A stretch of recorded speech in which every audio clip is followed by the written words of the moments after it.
We don't have accounts for shabby poor people. When I went to the bank in tattered clothes, Jessica, a bank employee who seemed to have recently been assigned there, looked down upon me. She appeared to be an elite who had just started working at this bank, but perhaps she hadn't been informed about anything. I tried several times after that, but was turned away at the door. Realizing this was going nowhere, I decided to take another action. I'm canceling my corporate account with $600 million in it. As soon as I said that, Jane, a senior bank employee, was surprised and asked me why. Afterward, the newly bank employee Jessica lost everything. My name is Amelia, 35 years old. I'm currently working as a freelance engineer. I used to work for an IT company before I started freelancing, but I quit because I wanted to be independent. It was a struggle at first, but I managed to make ends meet and earn an income. There have been many hardships, but I have no regrets. I live in my home office and am very happy because I can work whenever and as much as I like.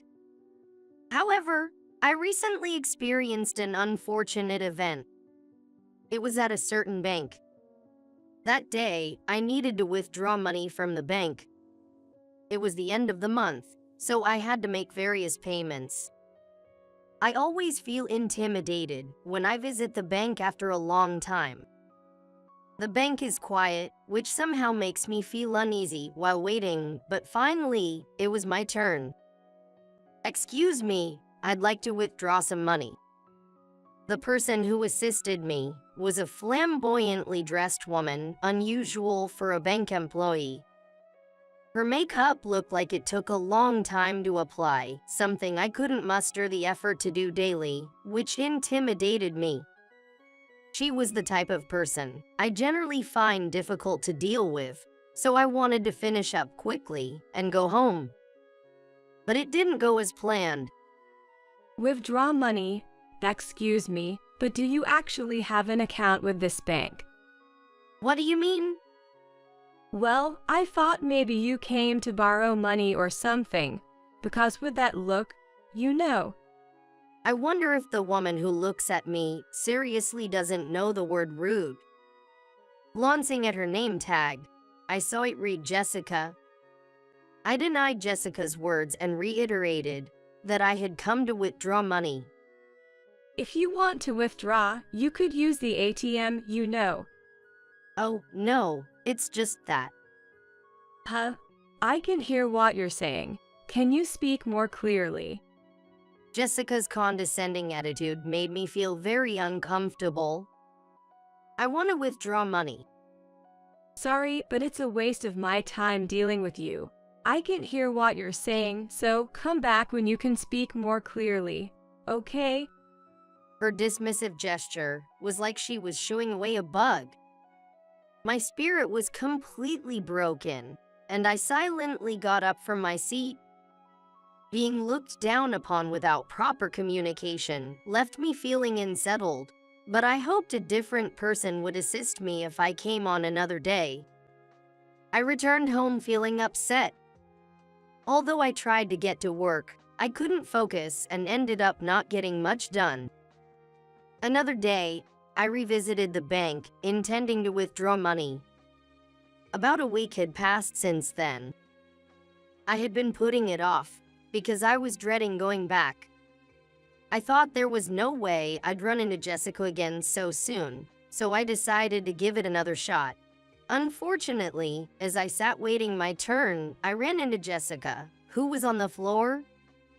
Oh, you are back again. You never learn, do you? Just having someone as shabby looking as you around lowers the value of this bank.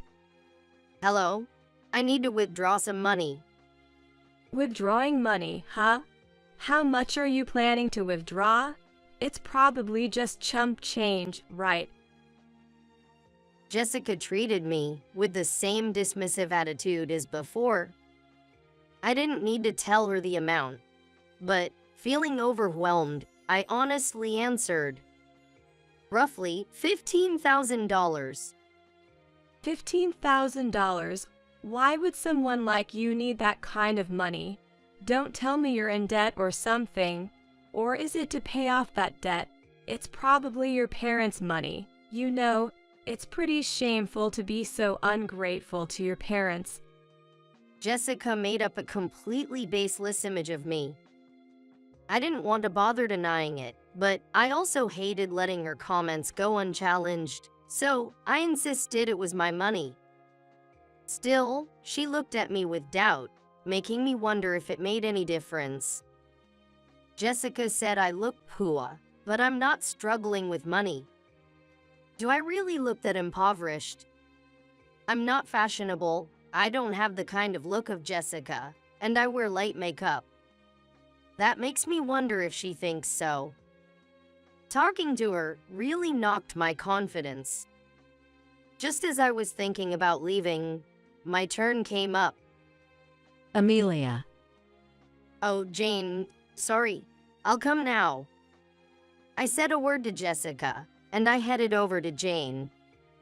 Jane is the senior bank employee who always handled my transactions. She has always been kind and courteous, never showing a bad attitude to anyone. I liked Jane because I could talk calmly.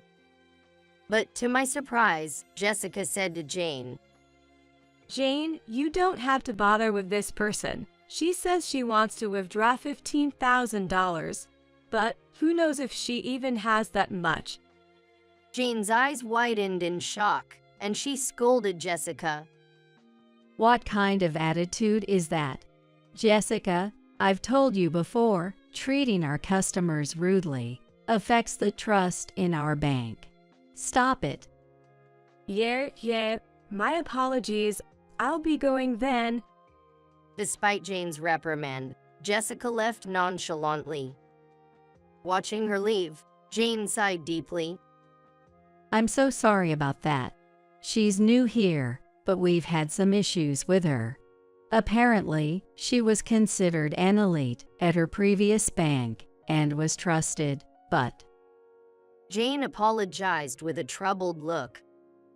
It seems Jessica really is a problematic person. I just had the bad luck of running into her. It seems she's been decent to others, but she's taken a strange interest in you. I'll keep an eye out, so this doesn't spoil your mood further. Thank you. I felt somewhat relieved by Jane's words. But then, an even more unpleasant event happened to me. However, it would lead to a significant change in circumstances. Oh, what? You look a mess. Wait, aren't you Amelia? Back again, and dressed like that? Jessica squinted at me. I must have looked bitter. I was up all night that day, and I came to the bank in my usual vintage clothes. I had managed to withdraw the money thanks to Jane before, but I was going to check the transfer this time. There was a little big deal. Yet again, Jessica stood in my way. And I haven't even entered the bank yet. I met Jessica in the bank's parking lot. I was tired from staying up all night, and I really didn't want to deal with someone as draining as Jessica today. But she didn't care about my situation and started bothering me anyway. Coming here dressed like that, were you hoping to get some money handed out to you? It's just so shallow and annoying. Jane is too nice for her own good, letting poor people like you wander around our bank. I'll be leaving soon today. That doesn't matter. Customers will get suspicious and confused if someone as poor-looking as you goes inside. So you should leave now. She said this with a smug look on her face. I'm really just here to update my bank statement today. It was supposed to be a quick visit, but having Jessica around made me hesitant. Why does every visit to the bank have to involve such a hassle? It was just so depressing to think about. I'm only here to update my bank statement.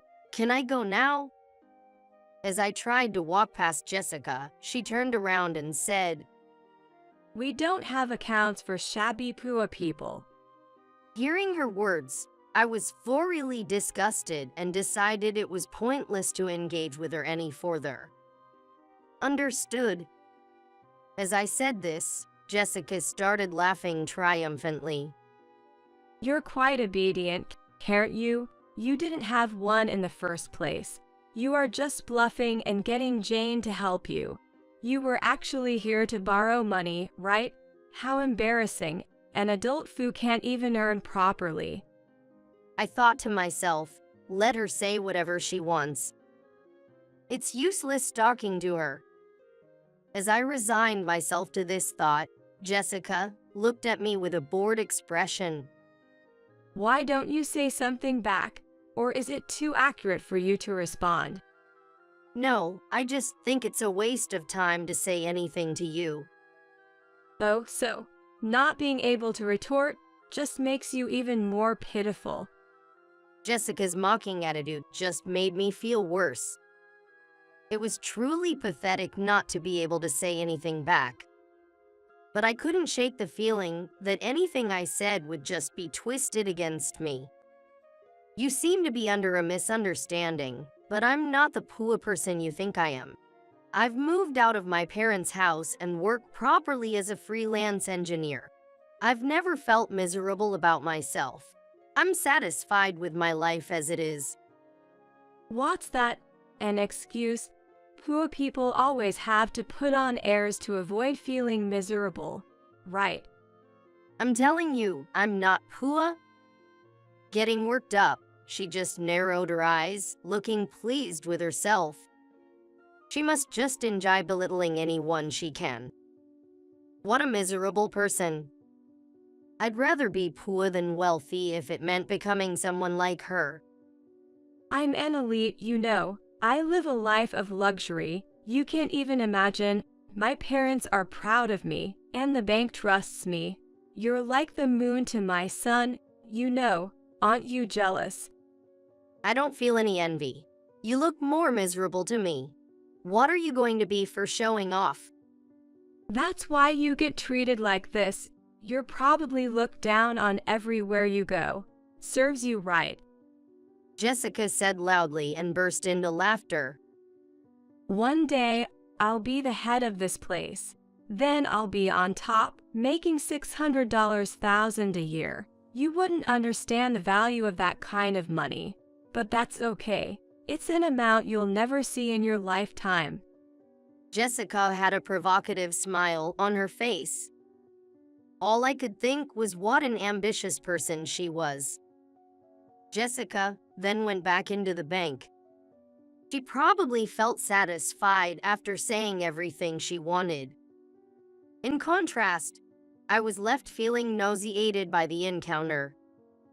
I wondered if there was any way to get back at her and shouted, "I'm canceling my corporate account with $600 million. I've decided now. I can't trust a bank that employs people like you." Jessica was stunned at first, but after a few seconds, she laughed and confidently asked, "What kind of joke is that?" That's the last time she'll be laughing about it. My irritation with Jessica had turned into sheer disbelief. How can someone be so demeaning? What kind of life must one lead to end up like that? I left without offering any further explanation. I had decided that I could no longer trust this bank. I took immediate next action. What in the world is this about? The next day, I received a call on my cell phone from a number I didn't recognize. I answered the phone suspiciously. To my surprise, it was Jessica on the other end. Her voice sounded panicked. She was trying to explain something, but clearly struggled to find the right words. When I asked how she got my number, she admitted to looking up my personal information and calling me without permission. Is that even allowed? I asked her what was so important that she had to go to such lengths. After a pause, she began her clumsy explanation. I had no idea you had a $600 million account. That was the only thing she said clearly. Wondering what that had to do with anything, I asked for details. Jessica then described in detail what had happened at the bank the day before. Apparently, she was reprimanded severely by Jane after our encounter. She was lectured about her behavior towards me and told that such actions were not acceptable on a moral level. Initially, Jessica didn't take it seriously. She thought it was only natural to treat someone who looked cool like me with disdain, believing that respect should be earned through appropriate appearance and behavior. However, Jane sternly informed her, You seem to be under a misunderstanding. She may say she's a freelance engineer, but she holds a $600 million corporate account. What? Really? I wouldn't lie. You judge people too much by their appearance. And to think you weren't aware of such a major client. Are you really an elite? Because of your reckless behavior, Amelia is planning to terminate her account, causing us significant damage. How do you plan to take responsibility? Jessica was reportedly flustered by Jane's harsh scolding. She worried about a blemish on her record. She pleaded for a chance to win back the contract, promising not to repeat her mistake. That's why I'm asking for your help, reconsidering the cancellation of the contract. Please, I won't be rude again. I felt exasperated by her selfish request. Why should I help her after being treated so poorly every time? Even if you say that now, I have no obligation to help you. I'll be contracting with another bank, so you should just accept the consequences of your actions. When I responded, Jessica cursed me as terrible and the worst, but she was the one at fault. From our first meeting, she judged and belittled me, repeatedly hurling insults. It's only natural I'd want nothing more to do with her. As I was about to hang up, Jessica begged me to come to the bank one last time to resolve things. I decided to go to the bank to settle the matter with her. Instead of remaining in a bad mood, I wanted to talk to her and put an end to this matter. I thought it would be necessary to sort out my feelings. Thank you. I apologize for my previous rude behavior. Upon seeing me at the bank, Jessica quickly approached and led me to a seat. Her demeanor had changed. She was now overly submissive, which honestly didn't sit well with me. I'm here solely to settle things. My decision to cancel the contract remains unchanged. I immediately made my stance clear to Jessica. She then began to profusely apologize, sweating profusely. However, her apologies didn't sound genuinely remorseful. It seemed she didn't truly understand what she was apologizing for. It looks like she's just apologizing to me to protect herself. Sensing Jessica's insincerity, I couldn't help but feel bitter. I am really sorry. If you reconsider the contract, I'll prioritize you over other customers and immediately share any beneficial information. Of course, setting up your account again will be swift and hassle-free. No, that won't be necessary. Your apologies don't seem heartfelt. If you were truly remorseful, you'd understand why things turned out this way, right? And yet, you still think you can persuade me to stay? At my words, Jessica could only groan softly. I intended to show that nothing she said could change my mind, but Jessica still made excuses and refused to admit her fault. She rather defiantly starts talking about my fault after all. If Amelia had dressed more appropriately, nothing would have happened. How about paying more attention to your appearance? It's quite rude to come out in public dressed like that. While I understood what Jessica was trying to say, there was no justification for her words. Criticizing someone just because they wear old or inexpensive clothes is rude on Jessica's part. After all, not everyone at the bank dresses in brand name attire. Everyone wears similar clothes and quietly waits for their turn to complete their transactions. Jessica probably targeted me because she perceived me as weak. I've always been passive and not good at talking back, but that's no reason to look down on someone. Besides, it's not as if I had caused Jessica any trouble to deserve such treatment. Just because you teased me a bit doesn't mean you have to go this far. You're harassing me because you want to drag me down, right? No, that's not it. I can't stand your unreasonable behavior. It's unbearable to be harassed by you whenever I come to the bank. That's why I decided to switch banks. You have no right to criticize me. You should have said that from the beginning.